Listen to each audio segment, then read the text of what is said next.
Salah satu bursa kripto terbesar di dunia, KuCoin, berada di bawah sorotan tajam setelah Virtual Asset Regulatory Authority (VARA) Dubai mengeluarkan peringatan resmi dan memerintahkan platform tersebut untuk segera menghentikan layanannya. Yo guys, balik lagi bersama dengan saya Sakio Sugiarto. Di video kali ini di tanggal 7 Maret 2026 saya share lagi berita update mengenai kripto. Langsung saja kita masuk ke berita yang pertama, di mana bursa kripto terbesar di dunia, Binance, memberikan tanggapan resmi terhadap penyelidikan yang dilayangkan oleh Senat Amerika Serikat terkait dugaan aliran dana 1,7 miliar dolar ke Iran. Dalam pembelaannya, Binance secara tegas menepis tuduhan dan menyatakan bahwa tidak ada akun di platformnya yang melakukan transaksi langsung ke entitas Iran.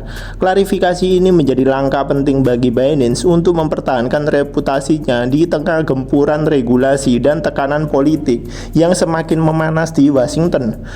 Penyelidikan Senat Amerika Serikat bermula dari kekhawatiran para pembuat kebijakan mengenai potensi eksploitasi platform pertukaran aset digital oleh aktor-aktor terlarang untuk menghindari sanksi internasional. Menjawab kekhawatiran tersebut, Binance memaparkan infrastruktur keamanan dan kepatuhannya yang telah diperbarui. Pihak bursa Binance mengklaim bahwasannya telah menerapkan sistem Know Your Customer, KYC, dan pelacakan transaksi yang sangat ketat.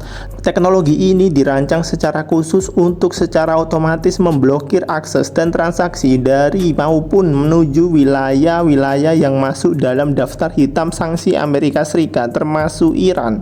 Meskipun membantah adanya aliran dana langsung, pihak Binance juga menyoroti kompleksitas pelacakan transaksi di jaringan blockchain. Sifat dasar kripto memungkinkan dana berpindah melalui berbagai dompet perantara sebelum mencapai tujuan akhirnya. Pihak bursa menjelaskan bahwa mengontrol paparan tidak langsung adalah tantangan besar bagi industri aset kripto, bukan hanya platform mereka. Kendati demikian, Binance memastikan bahwa secara internal tidak ada rute langsung yang memfasilitasi entitas Iran untuk memindahkan kekayaan mereka melalui bursa tersebut. Tanggapan proaktif Binance terhadap Senat Amerika Serikat ini bukan sekedar pembelaan diri, melainkan sinyal kuat kepada regulator global bahwa mereka serius dalam mematuhi hukum keuangan internasional. Di tengah era di mana kepatuhan menjadi kunci keberlangsungan industri, kemampuan sebuah bursa untuk membuktikan transparansinya akan menentukan kepercayaan pasar dan investor institusi ke depannya. Untuk detailnya kalian bisa mengecek sendiri di website Binance di sini. Ya oke, kemudian kita lanjut ke berita yang kedua. Aplikasi pembayaran berbasis Bitcoin Strike mencetak tonggak sejarah besar dalam ekspansi bisnisnya di Amerika Serikat. Perusahaan yang dipimpin oleh Jack Mallers ini secara resmi telah mengantongi persetujuan ganda dari regulator finansial paling ketat di Amerika Serikat, yakni New York State Department of Financial Services (NYDFS). Dengan disetujuinya lisensi ini, Strike saat ini memiliki lampu hijau untuk beroperasi dan menawarkan layanan penuhnya kepada jutaan penduduk di negara bagian New York, sebuah pencapaian yang diidam-idamkan banyak perusahaan kripto. Mendapatkan izin operasi di New York bukanlah perkara mudah bagi perusahaan aset digital.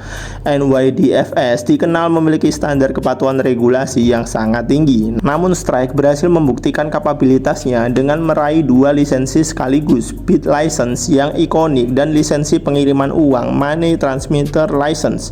Seperti yang disoroti dalam laporan mengenai persetujuan lisensi ganda Strike di New York, pencapaian ini menegaskan komitmen perusahaan terhadap keamanan dan kepatuhan regulasi. Bit License memungkinkan Strike menyediakan layanan perdagangan dan penyimpanan aset virtual secara legal, sementara lisensi pengiriman uang memberdayakan fitur transfer dana lintas batas andalan mereka. Bagi warga New York, kehadiran Strike membuka akses yang lebih mudah dan murah ke ekosistem Bitcoin dan Lightning Network. Pengguna dapat memanfaatkan aplikasi untuk membeli Bitcoin, mengatur pembelian berulang auto DCA, serta mengirim dana secara global dengan biaya yang mendekati nol. Dengan infrastruktur Lightning Network yang digunakan, Strike memungkinkan proses penyelesaian transaksi dilakukan secara instan. Fitur pengiriman dana global ini memberikan nilai tambah yang signifikan, terutama bagi pengguna yang ingin melakukan remitansi atau pembayaran lintas negara tanpa harus melalui jalur perbankan tradisional yang lambat dan mahal.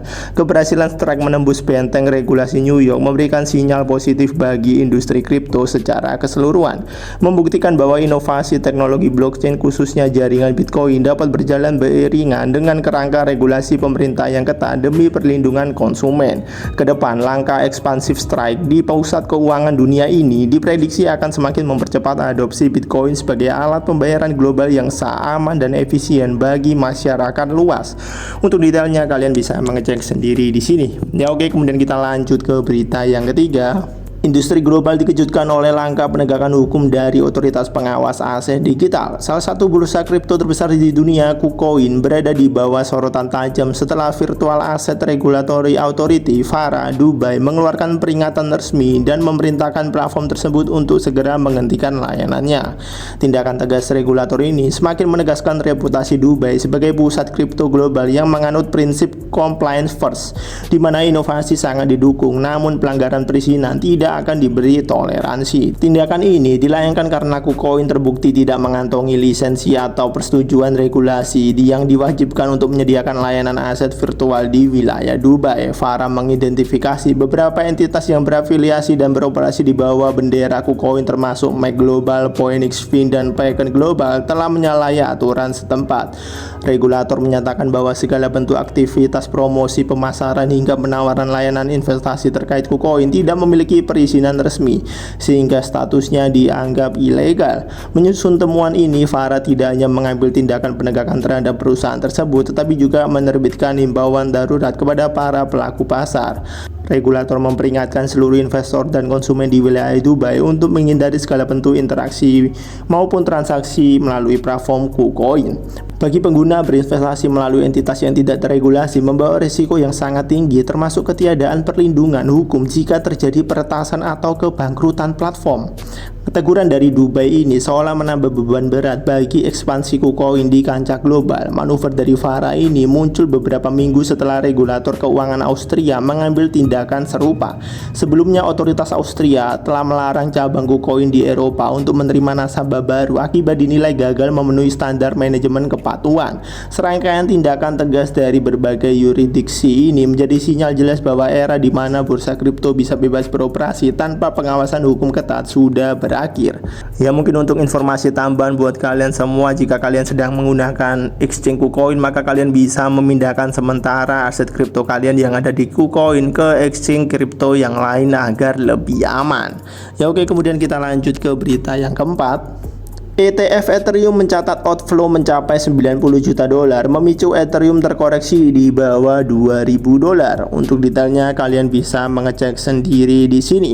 Ya oke, kemudian kita lanjut ke berita yang terakhir hari ini di tanggal 7 Maret 2026.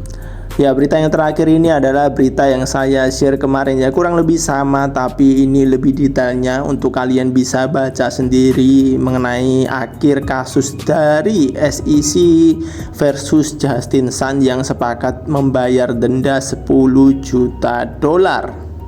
Jadi kasus yang menjerat Justin Sun ini berawal dari tuduhan agresif SEC yang mengklaim bahwa penawaran token Tronix, TRX, dan BitTorrent BTT merupakan bentuk penjualan sekuritas yang tidak terdaftar. Tidak hanya itu, regulator juga sempat menyoroti dugaan manipulasi harga melalui taktik wash trading serta kampanye promosi token ilegal yang melibatkan sejumlah selebritas papan atas dunia. Denda 10 juta dolar itu dianggap sebagai jalan tengah yang memuaskan kedua belah pihak. SEC menegakkan otoritas dan aturannya, sementara Sun berhasil membersihkan status perusahaannya untuk tetap beroperasi di industri aset digital. Bagi para investor dan pemegang TRX maupun BTT, penyelesaian kasus ini menjadi sentimen positif. Berakhirnya tekanan regulasi berpotensi mendorong stabilitas harga serta memulihkan kepercayaan investor institusi terhadap ekosistem Tron. Kasus ini menjadi pengingat penting bahwa pelaku industri bahwa pengawasan regulator terhadap pasar kripto semakin matang dan ketat. Kepatuhan hukum dan transparansi bukan lagi sebuah pilihan, melainkan kewajiban utama proyek kripto. Untuk detailnya kalian bisa mengecek sendiri di sini ya. Ya oke, kemudian saya share juga mengenai data likuidasi dalam 24 jam terakhir. Kurang lebih ada sebanyak 95.657 trader yang dilikuidasi dan total likuidasi mencapai 318 juta dolar. Mayoritas yang kena likuidasi ada di exchange Binance by Bybit dan juga DEX Hyperliquid. Seperti biasa saya mengingatkan kepada kalian semua, jika kalian tidak mengerti bagaimana cara untuk menganalisa market kripto dengan menggunakan grafik, lebih baik kalian belajar dulu. Setelah kalian belajar, maka kalian baru boleh mencoba untuk melakukan trading di market spot, dan kalau kalian sudah sering cuan dari market spot, maka kalian baru boleh untuk melakukan trading di market futures. Hal ini untuk mencegah kerugian yang signifikan bagi kalian yang masih awam di dunia kripto. Namun jika kalian ingin lebih aman, maka kalian bisa berinvestasi saja di market spot, di mana kalian hanya perlu mempelajari aset-aset kripto apa yang memiliki fundamental bagus sebelum kalian memasukinya. Tapi jika kalian tidak ada waktu untuk mempelajari aset kripto apa yang bagus, namun kalian tetap ingin berinvestasi di kripto, maka kalian bisa mengecek di kolom deskripsi. Di situ saya cantumkan link ebook saya, di mana kalau kalian buka, kalian akan mendapati ada top 10 aset kripto dengan fundamental terbaik. Ebook ini saya buat khusus buat kalian yang memang tidak ada waktu untuk mempelajari aset kripto namun ingin berinvestasi di dalamnya. Ya oke, kemudian kita langsung saja lanjut ke kondisi market kripto hari ini di tanggal 7 Maret 2026. Seperti yang kalian lihat di sini, dalam 24 jam terakhir Bitcoin kembali mengalami koreksi hampir 4% ya, di area 1.151.000.000. Sehingga kalau kalian melihat aset kripto yang lain seperti Ethereum, BNB, XRP juga mengalami hal yang sama, yakni koreksi lagi di area ya yang mirip-mirip lah dengan bulan kemarin, ya di bulan Februari. Ya inilah kondisi market kripto hari ini di tanggal 7 Maret, dan besok di tanggal 8 Maret 2026 saya akan update lagi berita kripto dan juga kondisi market kripto. Jika video ini bermanfaat buat kalian, maka kalian bisa share video ini. Jika kalian ada pertanyaan terkait aset kripto, kalian juga bisa bertanya di kolom komentar. Saya Sagiu Sugiarto pamit, see you in the next video and God bless.